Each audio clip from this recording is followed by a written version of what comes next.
Bendiciones, hermanos.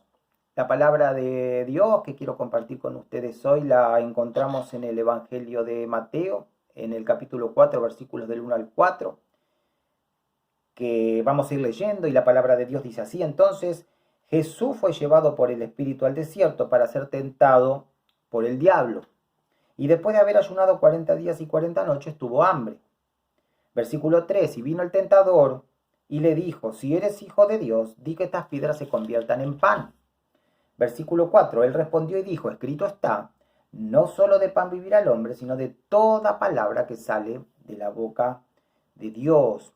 Recordemos que acababa de ser bautizado nuestro Señor Jesucristo por Juan el Bautista en el río Jordán, y dice entonces dice el versículo 1, el capítulo 4 que estamos leyendo acá en el Evangelio de Mateo, que fue llevado por el Espíritu al desierto.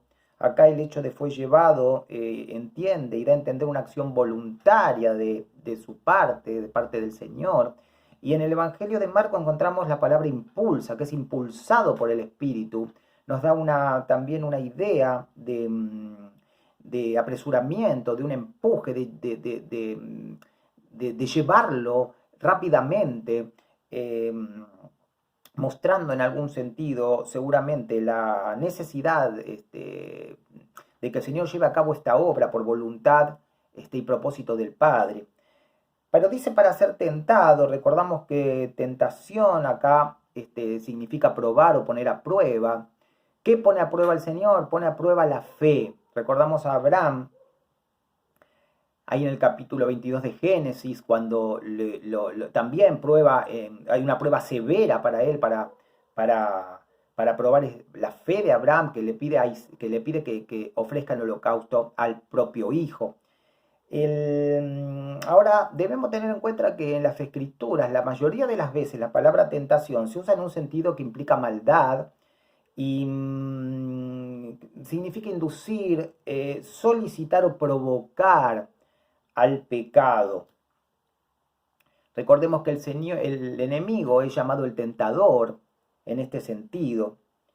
Y en este contexto vamos a considerar las dos acepciones, los dos significados de la palabra tentación, porque el Espíritu fue que lo condujo al desierto, al Señor Jesucristo, simplemente para probar su fe. Pero es verdad que la gente en esta prueba iba a ser el mismo maligno, cuyo propósito ¿cuál era? Y era seducir al Señor Jesucristo para apartarlo de su fidelidad a Dios. Y en este sentido empieza a ser una tentación, en el sentido más malo y más negativo de la palabra. En el versículo 2, antes de esto, de ir al versículo 2, vamos a ver que fue tentado. Recordamos que el Señor pudo ser tentado, pero el Señor no podía pecar. A su vez, Él en su naturaleza humana fue susceptible de ser tentado. De esta manera Él entendió al género humano, se identificó con sus hermanos y tuvo compasión de ellos. Él sintió en su propia carne, ¿sí?, la fuerza misma de la tentación. Si nosotros vamos a Hebreos 2.18, al libro de Hebreos 2.18, usted me acompaña con sus Biblias, vamos a leer que dice: pues en cuanto él mismo padeció siendo tentado, es poderoso para socorrer a los que son tentados. Ahora, ¿en qué fue tentado el Señor? La palabra nos dice que fue tentado en todo, con los deseos de la carne, los deseos de los ojos y la vanagloria de la vida, ¿sí?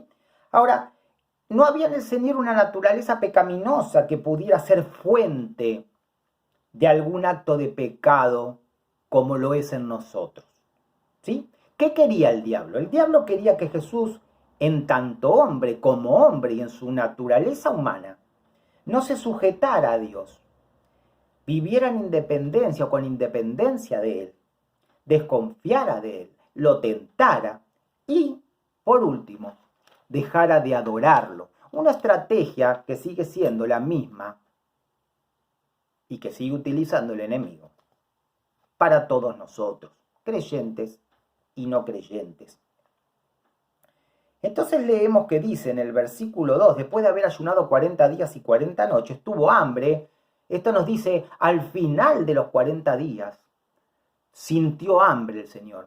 Acá vemos que hubo como una tentación llevada a cabo por el enemigo, como en dos etapas. Una etapa primera que había fracasado, que no sabemos la cualidad ni el tipo de tentación, porque la palabra no lo nombra. Sí sabemos que la palabra nos dice que en un momento el Señor estaba solo entre las fieras. Imaginamos este lugar, este estado en que estaba el Señor pasando, este desierto de Judea. Y entonces el Señor, cuando en el Señor aparece el hambre, que suponemos que vino con una fuerza grande por su el lapso de tiempo que estuvo ayunando.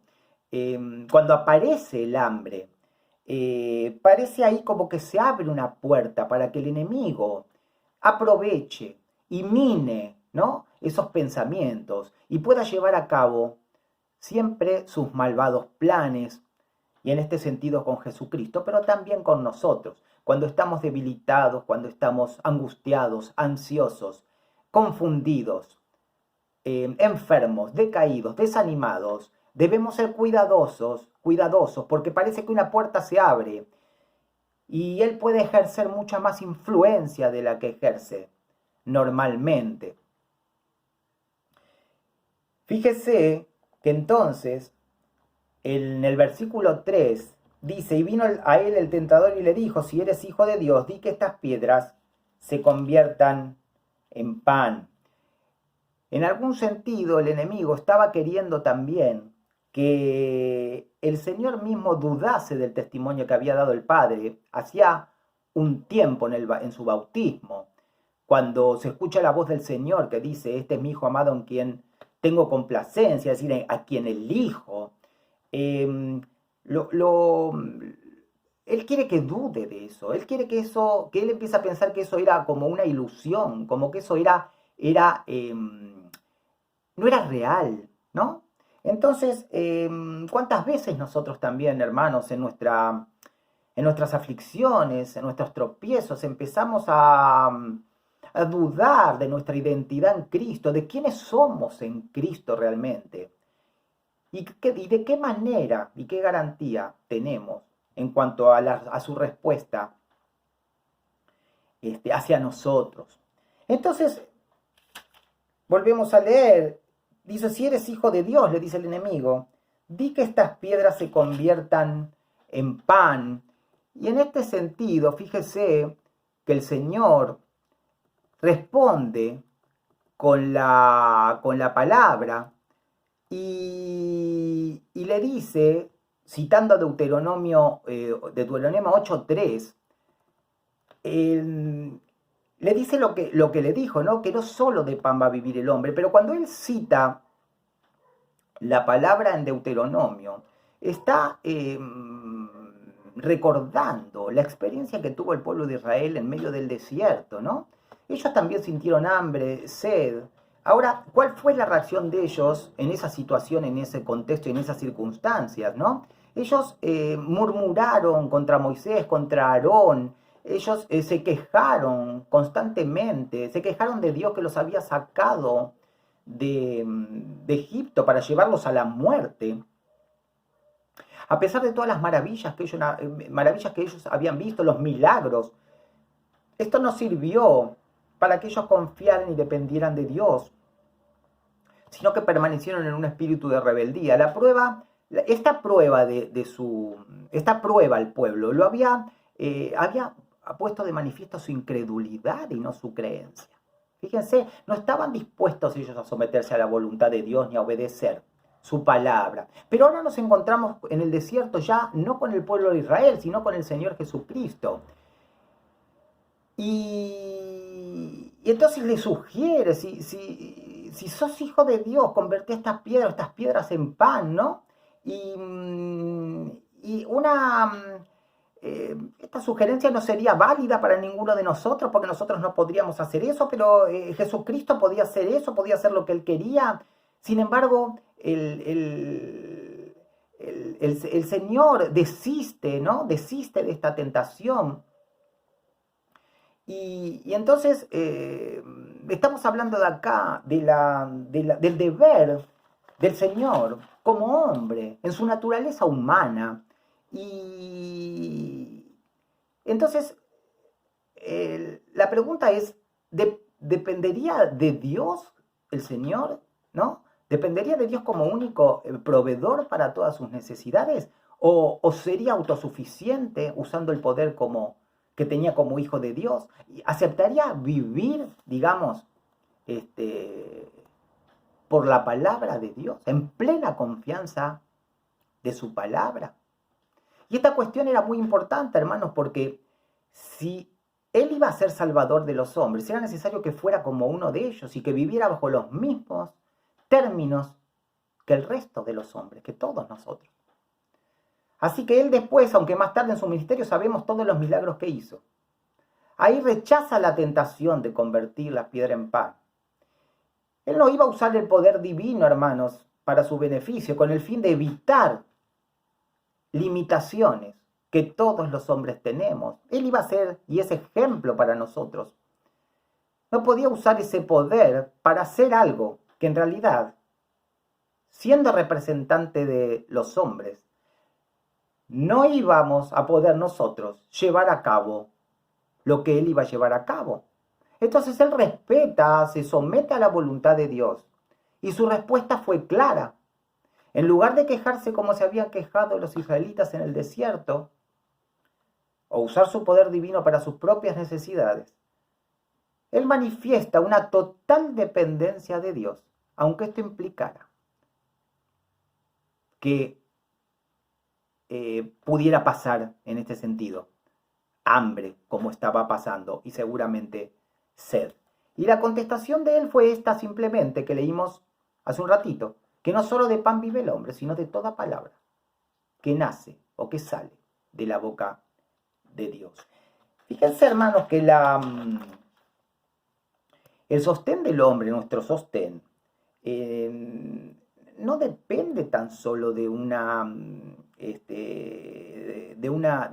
que el Señor nos colme una necesidad, o en este caso una necesidad física, ¿no? Sino que de la palabra, de la firme palabra de Dios, que promete y garantiza todo el cuidado provisional necesario para nosotros.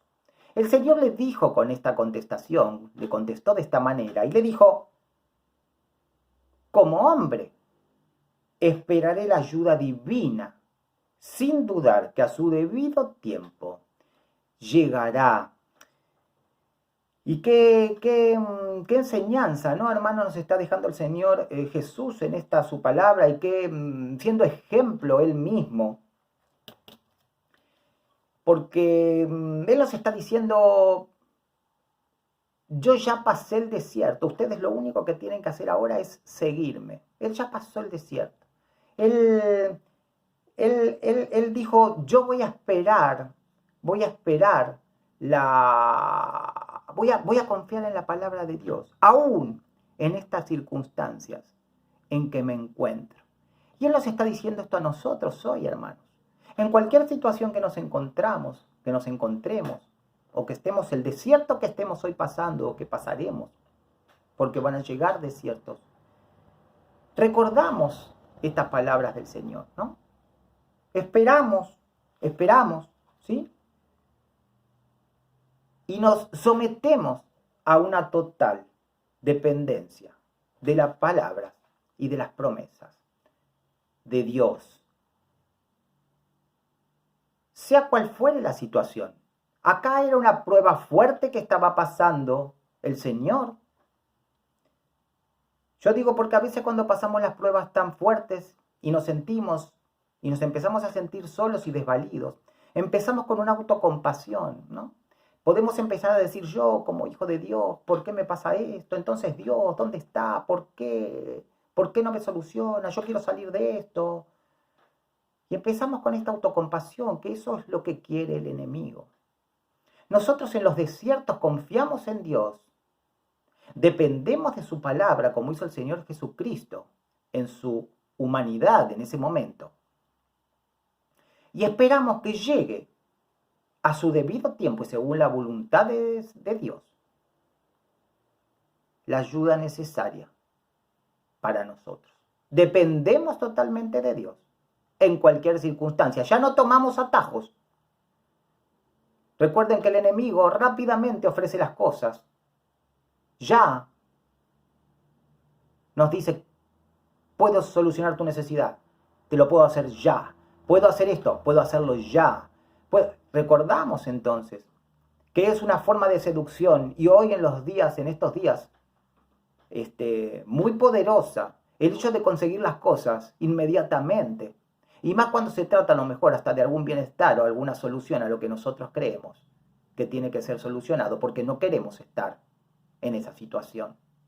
Pero recordamos, esperamos entonces la ayuda divina, sin dudar que a su debido tiempo llegará.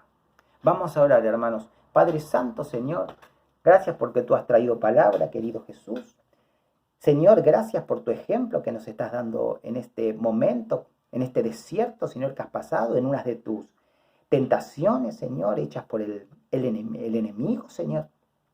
Porque tú respondiste, Señor, con plena confianza en Dios, Señor, esperando, Señor, la voluntad divina, Señor, y esperando el socorro, Padre, del Señor, del mismo Padre.